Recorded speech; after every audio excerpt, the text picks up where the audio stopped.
First off, I want to start off this video by saying that I know for a fact that everyone's going through the same exact suffering, staying inside, and I'm not saying that these topics of this video only affect me.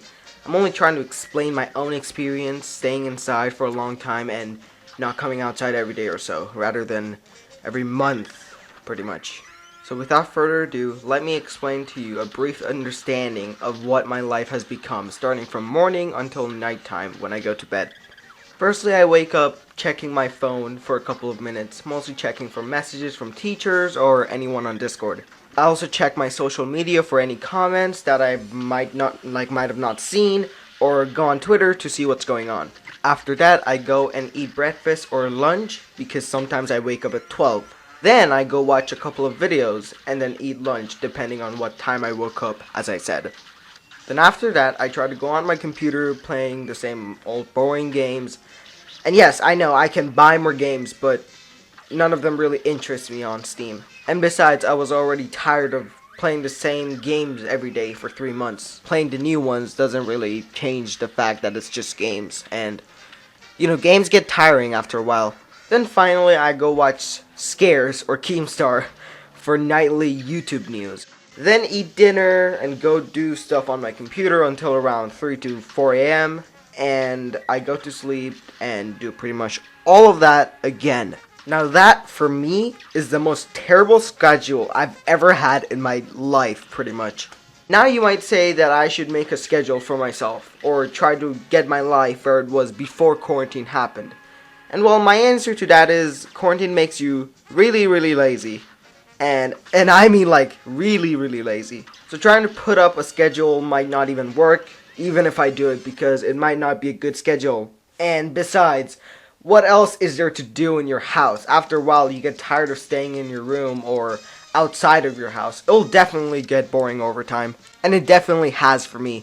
And that brings me to the next point of this video. The point that's also in the title. How quarantine made me and you hard to socialize. Now, I wanted to start off by saying I have a lot of friends. Anywhere on school, in YouTube, and I mean a lot. And well, before quarantine started, I took some of my friends' phone numbers, from school of course, in case I might die of depression, to stay social and talk to people even though I'm in quarantine. Now, the first month or two were okay, but after a while we started to get into controversies with each other, making the other person feel bad, annoying each other, pranking each other. Now you might say it's normal for teenagers to do all that stuff, but for me and my friends, we never just did any of that before quarantine, because we were never the type of people to prank or annoy one another. And now I kind of know why. It's not really their fault for annoying me or my fault for accusing them or annoying them or any of that. It was none of our faults. It was because we were antisocial. None of us really talked to anybody, even though we could see each other through face calls or call each other to hear each other. We never really saw each other in real life, if that really makes any sense. We never realistically talked to each other, and I think that's why we're getting aggressive.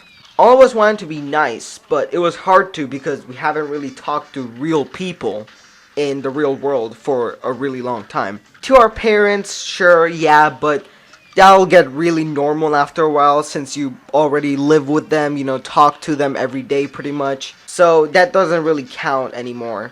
Because humans are made to socialize. They were made to talk to each other and make other people laugh, make others hate us or love us.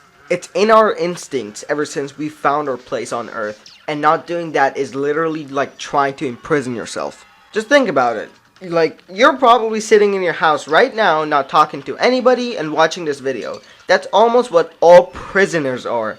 They were all in prison to not talk to anybody because that's their punishment.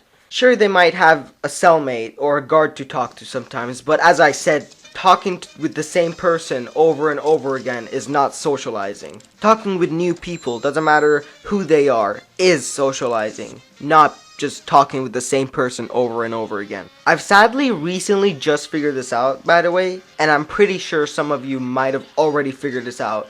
But this is, as I said, my experience, as I said in the beginning of this video. So I'm sorry for any of my friends I've hurt or broke their feelings, and I just wanted to make this video so people understand that if your friends are acting like this, it's pretty normal. Well, as normal as it can get right now in the pandemic, at least. Anyway, sorry for, this video was quite long, I know that, and I don't really talk in my videos a lot, and I know that's unusual, but I wanted to give a brief explanation of my experience during this pandemic, and I hope you found that entertaining and somewhat educational. Anyways, thank you for watching this video, and I hope you stay safe. Goodbye.